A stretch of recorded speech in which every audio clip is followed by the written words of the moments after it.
This video sponsored by BuyMode. இந்த ஆப்பில் நீங்கள் பர்ச்சேஸ் பண்ணக்கூடிய எல்லா விதமான ப்ராடக்ட்டும் உங்களுக்கு ரொம்ப மலிவான விலையிலே கிடைக்குது. இதில் நிறைய ஆஃபர்ஸ் அண்ட் கூப்பன்ஸ் ப்ரொவைட் பண்ணுறாங்க. ஸோ இதோட லிங்க் உங்களுக்கு டிஸ்கிரிப்ஷனில் கொடுக்குறேன், யூஸ் பண்ணி பாருங்கள். மூன்றாம் உலகப் போர் நடந்தால் எந்தெந்த நாடுகள் மிகவும் பாதுகாப்பாக இருக்கும்? சுவாரஸ்ய தகவல் இதோ.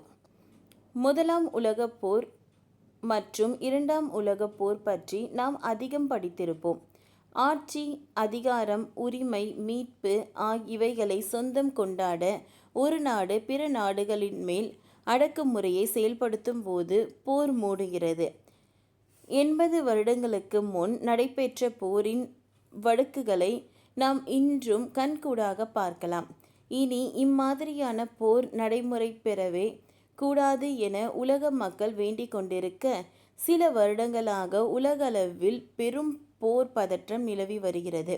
உக்ரைன், ரஷ்ய போர், இஸ்ரேல், ஈரான் போர், இந்தியா, சீனா எல்லை பிரச்சினை, இப்படி எங்கு பார்த்தாலும் ஒரே போர் பதற்றம்தான்.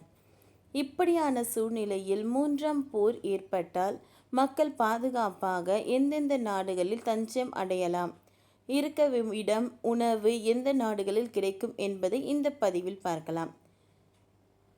பசிபிக் கண்டத்தில் அமைந்துள்ள தீவு நாடு துவாலு. மிக மிக குறைவான மக்கள் தொகை கொண்ட இந்த தீவு நாட்டில் ஒரு மனிதன் நிம்மதியாக வாழ அனைத்து வசதிகளும் உண்டு. மூன்றாம் உலகப் போர் தொடங்கி அணு ஆயுத தாக்குதலில் பதற்றம் ஏற்பட்டால் சட்டென்று துவாலு தீவுக்கு பயணித்திடுங்கள். இந்தோனேஷியா. 17,000 தீவுகள் கொண்ட நாடு இந்தோனேஷியா. காடு, மலை, கடல் என வளமான இயற்கை அந்நாட்டை மிகவும் அழகாக காட்டுகிறது. சுற்றுலாவாசிகள் அதிகம் ஈர்க்கும் இந்த நாட்டின் போர் பதற்றம் மிகவும் குறைவு.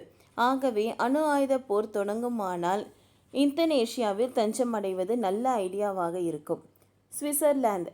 சுற்றியும் மலைகளால் சூழப்பட்ட நாடு சுவிட்சர்லாந்து. குறைவான மக்கள் தொகை கொண்ட இந்த நாடு போர் பதற்றத்தில் இருந்து தள்ளியே உள்ளது. சுற்றிலும் மலைகள் உள்ளதால் அணு ஆயுத போர் பதற்றத்தில் இருந்து நம்மை பாதுகாத்து கொள்ளலாம். தன்னை சுற்றியுள்ள நாடுகளுடன் நட்பு பாராட்டி வரும் நாடு அயர்லாந்து. நேட்டோ அமைப்பிலும் உறுப்பினராகவும் இருந்து வருகிறது. நட்பு நாடாக இருந்து வருவதால் இங்கு போர் பதற்றம் இருக்குமா என்ற கவலை வேண்டாம். வானுயர்ந்த இமயமலைகளில் சூழப்பட்ட நாடு பூடான். உலகில் எங்கு அணு ஆயுத போர் நடந்தாலும் அதன் தாக்கம் பூடானை ஒன்றும் பாதிக்காது. தன்னைத்தானே பாதுகாத்து கொள்ளும் அளவிற்கு சுற்றி மலைகள் இருப்பதில் மிகவும் பாதுகாப்பான சூழ்நிலையில் பூடான் உள்ளது.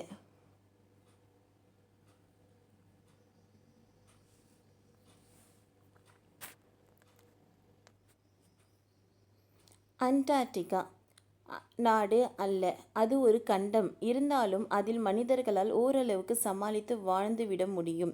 போர் பதற்றம் சூழ்ந்தால் அண்டார்டிகா தஞ்சம் அடைவது நல்ல ஐடியாவாக இருக்காலும் அங்கு மிகவும் கடினமான ஒன்றாகும். ஓகே ஃப்ரெண்ட்ஸ், இந்த வீடியோ உங்களுக்கு பிடிச்சிருந்ததுன்னா லைக் பண்ணுங்கள், ஷேர் பண்ணுங்கள், சப்ஸ்கிரைப் பண்ணுங்கள். தேங்க்யூ.